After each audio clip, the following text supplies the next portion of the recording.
রয়েছে আমাদের upcoming BPL. কেউ বলছে বিপিএল হবে না, কেউ বলছে বিপিএল হবে। বিপিএল এর শিডিউল নিয়ে অনেক জটিলতা, বাট আমি আপনাদেরকে কনফার্ম করি ডিসেম্বর জানুয়ারির যে উইন্ডোটার কথা বলা হচ্ছে নানা সময়, যে উইথিন 15th জানুয়ারি বিপিএল শেষ হবে এবং ফার্স্ট উইক অফ ডিসেম্বরে বিপিএল শুরু হবে। এটা ফিক্সড, এটার পরিবর্তন হবে না। বিপিএল মানে টি-20-র যে টুর্নামেন্টটা হবে সেটা যদি টি-20 বিশ্বকাপের পরে হয় তাহলে তো এই টুর্নামেন্ট আয়োজন করারই কোনো দরকার নেই। তো বাংলাদেশ ক্রিকেট বোর্ড খুব ভালোভাবেই জানে যেহেতু বিপিএল এর আগে ইলেকশন হয়ে যাবে, যেভাবেই হোক বিপিএল করাটা নতুন বাংলাদেশ ক্রিকেট বোর্ডের কমিটির জন্য বড় চ্যালেঞ্জ এবং সেটা তাদেরকে করতে হবে।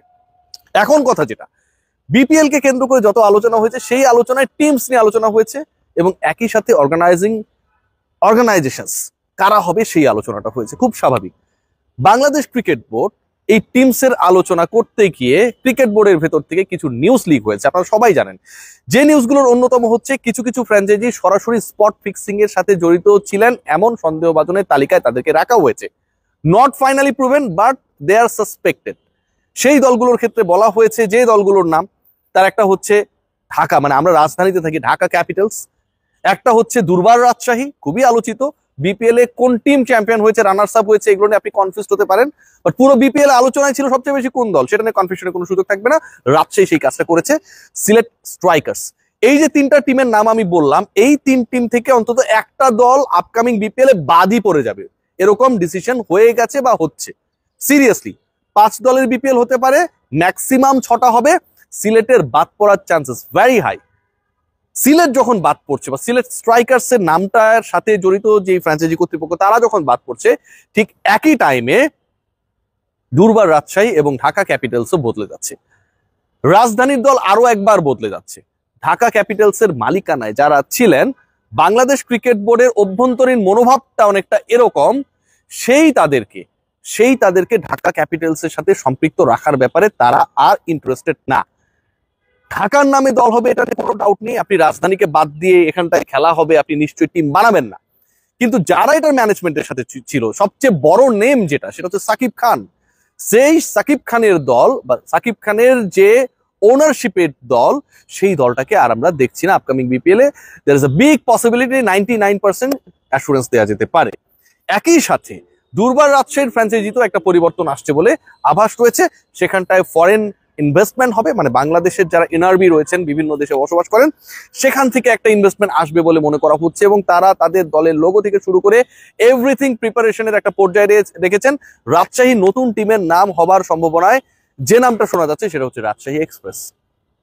আরেকটা দলকে নিয়ে আলোচনা রয়েছে, যেই দলটাকে Bangladesh cricket board officially termination letter পাঠিয়ে সেটা মিডিয়ার কাছেও পাঠিয়েছে, যে চিটাগং কিংস এর সাথে বাংলাদেশ ক্রিকেট বোর্ডের আর কোনো অফিসিয়াল সম্পর্ক থাকবে না। সেটা যদি সত্যি হয়, আইনি অনেক লড়াই বাকি রয়েছে আমি যতটুকু খবর পেয়েছি, এবং এই আইনি লড়াইটা সামনে চলবে, দুপক্ষের দিক থেকে চলবে। কিন্তু বাংলাদেশ ক্রিকেট বোর্ড মিডিয়া রিলিজের মাধ্যমে যা জানিয়েছিল সেটা যদি সত্যি হয়, সেটাকে যদি তারা অ্যাপ্লাই করে, তাহলে চিটাগং কিংস আপকামিং বিপিএল এ থাকছে না। মানে পরের বিপিএল এ অন্তত 4টা ফ্র্যাঞ্চাইজি যেই নামে আমরা লাস্ট বিপিএল এ দেখেছি থাকছে না। চিটাগং কিংস একটা তার মধ্যে, ঢাকা ক্যাপিটালস একটা তার মধ্যে, সিলেট স্ট্রাইকার্স একটা এবং দুর্বার রাজশাহী। হোয়াট ডাজ ইট মিন?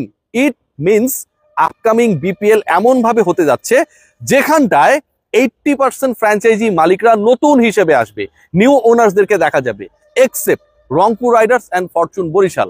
খুলনাকে নিয়ে যে আলোচনাটা রয়েছে, সেই আলোচনায় যতটুকু জানা গেছে, মাইন্ডট্রি বা খুলনার মালিকানায় যারা জড়িত তাদেরকে নিয়ে খুব বড় অবজেকশনস বা অবজারভেশনস নেই।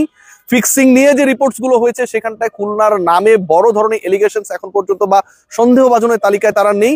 সো খুলনা যেহেতু এই পার্টিকুলার ওনারশিপে মোটামুটি গেল 5টা মৌসুমের মতো কম বেশি বিপিএল, প্রেসিডেন্টস কাপ, এটা ওটা নামে চলে এসেছে, সো তাদেরকে আসলে এলিমিনেট করার বা ওই মালিকানা থেকে তাদের সরিয়ে দেওয়ার সম্ভাবনাটা কম। ঘটনা কি দাঁড়াচ্ছে? ঘটনা যেটা দাঁড়াচ্ছে, 3টা দলের ব্যাপারে যে আলোচনাটা হয়েছিল, ইফতেখার রহমান মিঠু এসে বলেছিলেন কোনো দলই কনফার্ম না। খুবই মানে অদ্ভুত ধরনের একটা ব্যাখ্যা দিয়েছিলেন, মানে যখন চুক্তি শেষ হয়ে যাবে আইপিএল এর কোনো দলই কনফার্ম না, চেন্নাই সুপার কিংসও কনফার্ম না, কি বলে ওটাকে, কলকাতা নাইট রাইডার্স কনফার্ম না, রয়্যাল চ্যালেঞ্জার্স বেঙ্গালুরু কনফার্ম না। মানে এইভাবে কি এটা কি বলা সম্ভব? আমার কাছে মনে হয় যে এটা খুব একটা স্মার্ট অ্যান্সার ছিল না। যারা কমপ্লেক্স মেইনটেইন করেছে, definitely they will be the part of the BPL in the next season. Bangladesh cricket board তাদেরকে এই ইন্সপিরেশনটা যদি না দিয়ে এখানটা এসে বলে যে কেউই কনফার্ম না, তার মানে রাজশাহীর কাতারে আপনি সবাইকে নামিয়ে আনলেন, এটা ভাই এক্সপেক্টেড না। সেই কাজটা হয়েছে। যাই হোক, ওই আলোচনা করে লাভ নাই, মিঠু ভাই যা তার মতো করে বলেছে। 3টা দলের ব্যাপারে আমি বললাম, এদের কনফার্মেশন কনফার্ম। এর বাইরে ঢাকা এবং চিটাগং থাকবে। ঢাকা এবং চিটাগং থাকবে এ কারণেই, কারণ চিটাগং এ খেলা রয়েছে, ঢাকায় খেলা রয়েছে। সিরিয়াসলি ঢাকা চিটাগংকে না রেখে বিপিএল হবে না, তাহলে সিলেট কি দোষ করলো? আলোচনাটা সেখানটায়। সিলেটেও তো বিপিএল এর ম্যাচেস হবে, এবং সবচেয়ে বেশি ক্রাউড এনথুসিয়াস্টিক পিপল আমরা দেখি কোথায়? সিলেটের স্টেডিয়ামে। সিলেটের যে ফ্যাসিলিটিস, সিলেটের যে আউটার স্টেডিয়াম, সিলেটের যে মেইন ভেন্যু, সিলেটের যে বিউটি, এটাকে আপনি কোনোভাবে আপনার চিন্তা থেকে এলিমিনেট করতে পারবেন না।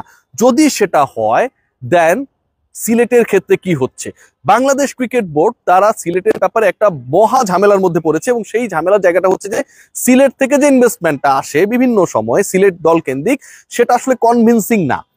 As that investment is not properly convincing, তাই সিলেটকে রাখার ব্যাপারে একটা বাংলাদেশ ক্রিকেট বোর্ডের অবস্থানটা অনেকটা অস্পষ্ট, কারণ তারা কনফিউজ, তারা কনভিন্স না, তারা কনফিডেন্ট না।